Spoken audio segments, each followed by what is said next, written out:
Keith's here now with a full check of the forecast. And Keith, last week when we looked at the 7-day, it was nothing but sunshine. Yeah, pretty much that's where we're going with this. The only thing that's interesting this week is temperature variations. Like, it'll feel like different seasons from today to Wednesday. So that's... How many different seasons? Well, just two. We're not going to go past fall. We're going to stay squarely in fall. Don't worry. Yeah. If we start turning the corner on winter, man, I'm not ready for that. No. We're not going to go that far. But, these temperatures really feel like more like late summer in the upper 70s and low 80s in a lot of spots. A high of 79 in Portland today, 80 in Sanford, 81 in Portsmouth, New Hampshire, 79 in Bangor, average high 66 in Portland. And by the end of the weekend, the Climo is down to 63. So it is a pretty rapid fall, and that's where these 80s start feeling like a bigger deal.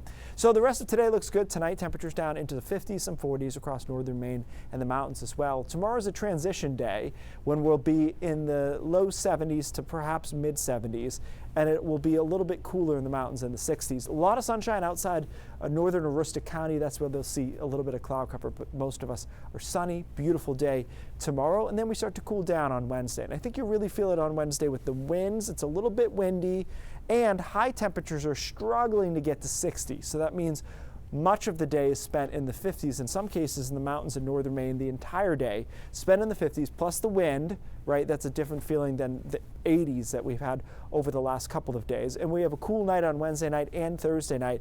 Thursday is similar, high temperature just around 60 or so. That's how high pressure builds down. It's funny, you can use the term chilly here, and then you can use it again in February and it means a different thing, right? But in this case, it means upper 50s to around 60, overnight lows in the 30s. That high moves out of the way a bit, and we start getting back into a southwest flow for Friday into the weekend, and we'll be in the 70s over the weekend. The question is just how high in the 70s, and perhaps do we get to 80 by the second half of the weekend once again? Sunday could be warm. Overnight lows, this is how I like to tell this story though. That's when it starts to feel cool, Thursday and Friday mornings.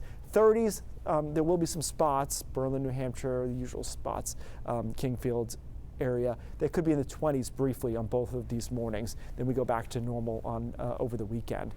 Quickly, the tropics, Umberto we have out here is a Cat 4 out to sea. See you later, that's good. We've got another one that this actually looked like it was going to be a possible hit early last week for the Carolinas, but the high built down a little bit and Umberto influenced it. So now this storm will go out to sea. So good stuff, 2 storms that will not impact the United States. For us, it's just a matter of those temperature trends. Wednesday, Thursday, back to 70 on Friday, that's nice. Sunny and warm on Saturday. Warmer, question mark, on Sunday, depends on a front, but we could be in the 80s again on Sunday. Still cruising on Monday, might be upper 70s to low 80s there, and again, by that point, our average high, even southern Maine, 63 or so, so those start to be some bigger numbers. Notably, no rain. Almost, like not even worth belaboring it. We had that one rain event, but I don't see anything in the next 7, perhaps 10 days of no rain with that high pressure in place, but just beautiful fall weather. Color's starting to pop a bit in the mountains too, so if you get a chance, it's a good trip to take. Good time of year to do it. Yep. All right, thanks, Keith.